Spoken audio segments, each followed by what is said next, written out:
Ezekiel 46. This is a message from God the Master.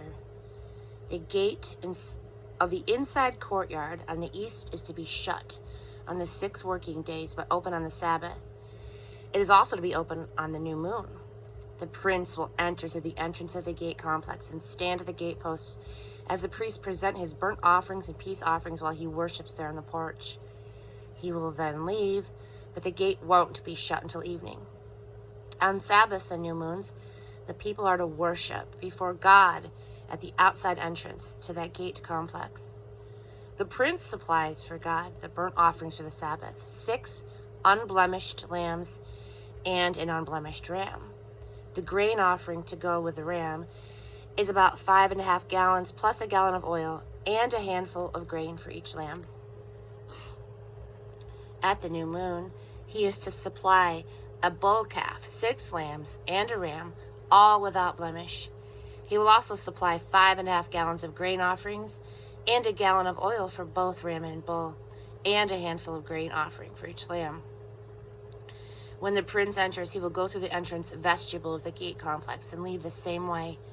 But when the people of the land come to worship God at the commanded feasts, those who enter through the north gate will exit from the south gate, and those who enter through the south gate will exit from the north gate. You don't exit the gate through which you enter, but through the opposite gate.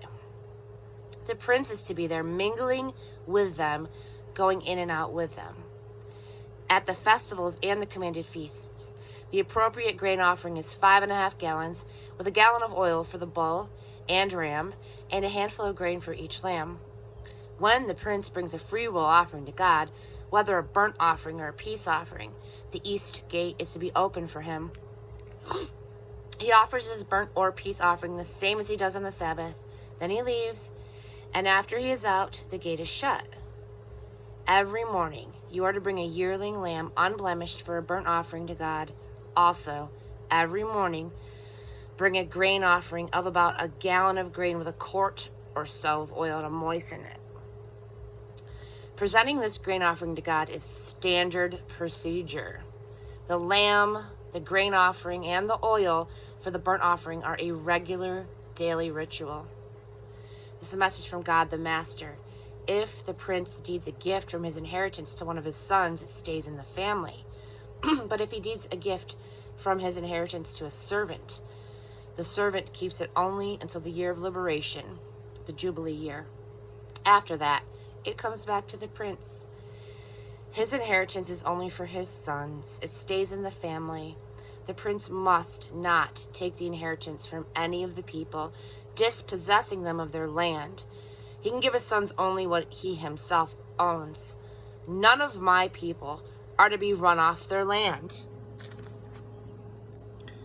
Then the man brought me through the north gate into the holy chambers assigned to the priests and showed me a back room to the west. He said, "This is the kitchen where the priests will cook the guilt offerings and the sin offerings and bake the grain offerings so that they won't have to do it in the outside courtyard and endanger the unprepared people out there with the holy."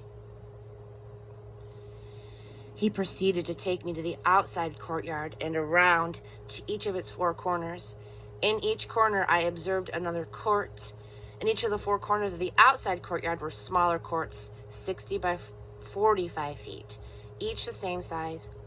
On the inside walls of the courts was a stone shelf, and beneath the shelves, hearths for cooking. He said, "These are the kitchens where those who serve in the temple will cook the sacrifices of the people." Trees on both sides of the river. Ezekiel 47. Now he brought me back to the entrance of the temple. I saw water pouring out from under the temple porch to the east. The temple faced east. The water poured from the south side of the temple, south of the altar. He then took me through the north gate and led me around to the outside to the gate complex on the east. The water was gushing from under the south front of the temple. He walked to the east with a measuring tape and measured off 1,500 feet, leading me through water that was ankle deep. He measured off another 1,500 feet, leading me through water that was knee deep. He measured off another 1,500 feet, leading me through water that was waist deep. He measured off another 1,500 feet. By now, the river was over my head. It was water to swim in. It was water that no one could possibly walk through. He said, "Son of man, have you had a good look?" Then he took me back to the riverbank, and while I was sitting on the bank, I noticed a lot of trees on both sides of the river. He told me, "This water flows east. It descends to the Arabah and then into the sea of stagnant waters. When it empties into those waters, the sea will become fresh. Wherever the river flows, life will flourish. Great schools of fish, because the river is turning the salt sea into fresh water. Wherever the river flows, life abounds. Fishermen will stand shoulder to shoulder along the shore from En-Gedi all the way north to En-Eglaim, casting their nets.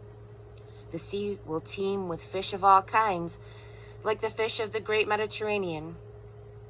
The swamps and marshes won't become fresh, they'll stay salty. But the river itself, on both banks, will grow fruit trees of all kinds. Their leaves won't wither, their fruit won't fail. Every month they'll bear fresh fruit, because the river from the sanctuary flows to them. Their fruit will be for food, and their leaves will be for healing. Divide up this land." A message from God, the Master.